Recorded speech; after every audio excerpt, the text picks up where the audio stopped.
What is going on, everybody? Alright, I said in my last video I was going to start a series on things that I've seen throughout my career.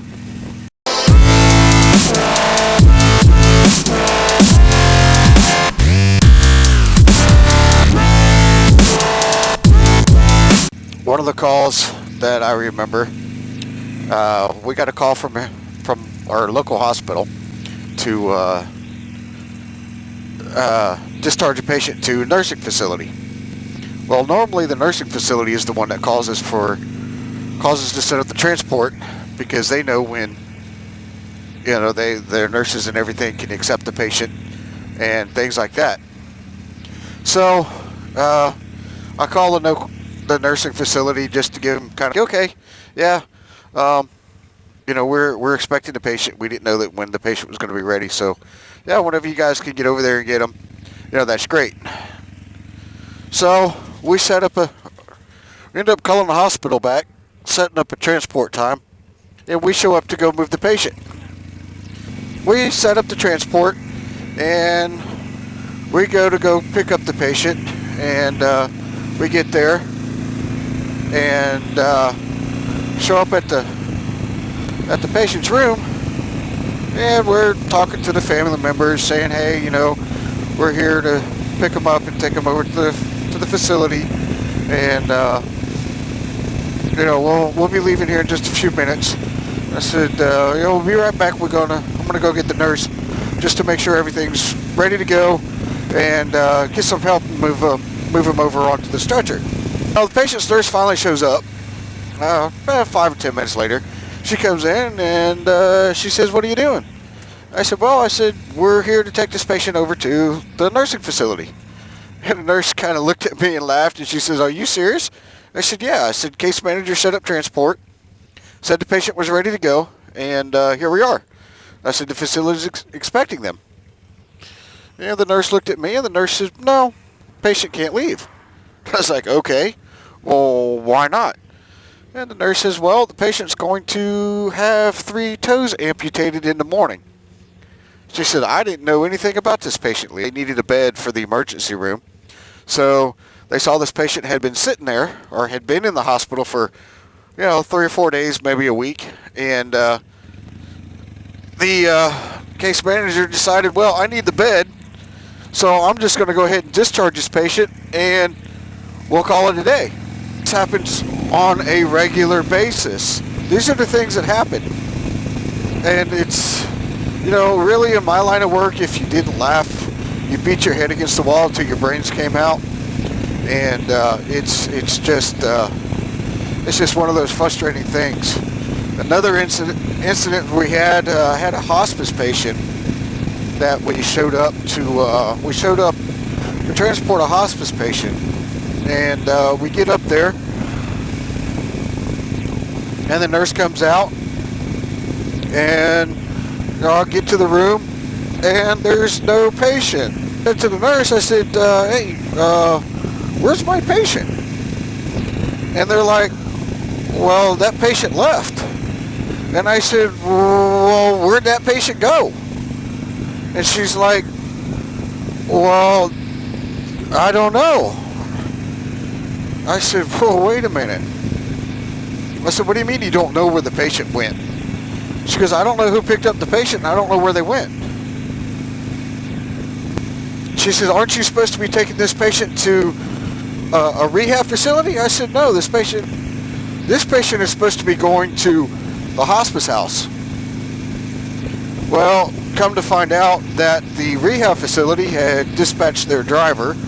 The nurse kind of showed up, said, oh yeah, that's the patient that needs to go to the rehab facility. Well, she got her patients mixed up. The one that was supposed to go to the rehab facility was still there in bed, and the one that was supposed to be going to the hospice house was in the back of the transport going to a rehab facility, and was halfway to the rehab facility when we had to call them and tell them, no, you need to turn around and bring that patient back. This is some of the things that happen in the hospital that very few people know. And when you've seen some of the stuff that I've seen, it makes you really, really scared to go to a hospital. It really does. I mean, like I said, I've been doing this for a long time, and some of the stuff that I've seen just is so scary and unbelievable that you really just can't make this stuff up. You got to get some Go Juicer. We're going to be pushing the motorcycle. I'm not going to be pushing the bike. So we will catch you guys back up here in just a few minutes. See. All right. Well, that was quick. Little gas station right there. All right, we got a green arrow. Let's go. These nursing facilities. The other day, we get a phone call from a local nursing facility to go pick a patient up at a doctor's appointment, and we're like, well, we didn't take him. Well, who took him? Well, we don't know. Well, what do you mean you don't know who took your patient out of your facility to a doctor's appointment? You don't know? We asked them what doctor they were going to. Well, that they knew. So we go down to go pick up the patient at the doctor's office, and we show up, and the patient had been picked up 10 minutes prior to us getting there. But nobody knew who picked up the patient. So basically, in our mind, this patient is missing. We have no idea where this patient is. We don't know if this patient made it back into the facility or anything like that. That's just how well the nursing facility keeps track of their patients. Many years ago, there was a facility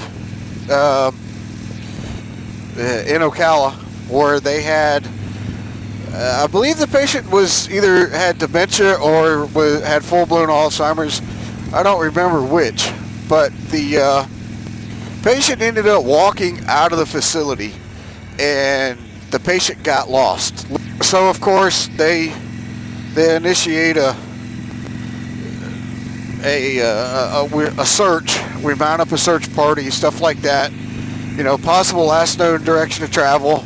And the bad thing is they had none of the patient's belongings or anything like that the dog could track, that our canines could track. And because it's a nursing facility and where the patient possibly walked out of, there was no way for the dog to track this person. So I think they spent like 3 or 4 days, maybe a week, looking for this patient.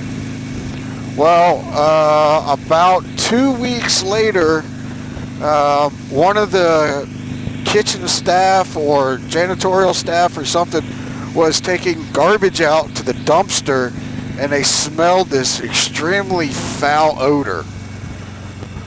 So that prompted a call to 911. 911, we showed up and basically kind of followed the stench to the body, and there the guy was, no more than about 200 yards from the nursing facility. And we knew it was the patient because he still had his ID bracelets on.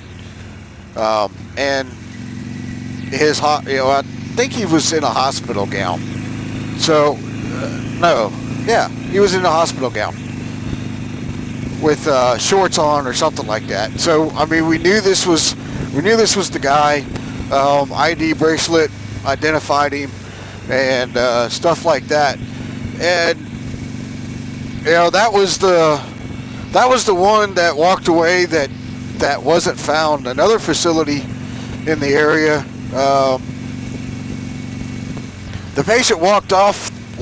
Luckily and thankfully, the patient was found. Was noticed by a visitor or another staff member. It's hard to believe that this stuff goes on, but it does.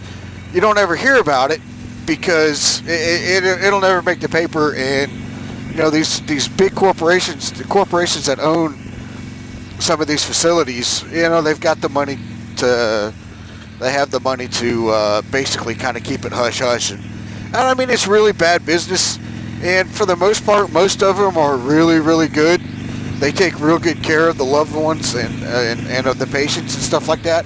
There's only a few. I mean, they don't really give two rats' asses really about patient care. I've seen it. I've been to the facilities that are just, you know, you walk in and the smell just about knocks you over. And it's sad to know that this is where some of our elderly people are going. We'll get back to some of the other funny stories. We had a patient that we took to a doctor's office, and we took him to the doctor's office. We showed back up. The CNA called, said that the patient was ready to go back to the facility. We show up, and the patient, as we're loading the patient up, wants to know if we can take him by the dope hole so he can go score his drugs. And I kid you not, this is what the patient really wanted to do. We got a call from a skilled nursing facility wanting to know if we could go pick up one of their patients because the patient's motorized scooter had died. Well, the patient left the facility going to go to the dope hole, and apparently in the process of going to the dope hole and trying to get back from the dope hole, his battery ran out on his motorized scooter. The local police department was out with him, and of course he identified himself as being a resident at the local nursing facility. So the police department called the facility, and in turn the facility called us. This is just some of the crazy things that people do. It's really kind of irritating sometimes. And like I said, if you didn't laugh, you beat your head against the wall till the brains bled, till your brains leaked out your head. So, alright guys, well, I'm gonna back on out of here. I'm on the way home. It's been a long 14 hours.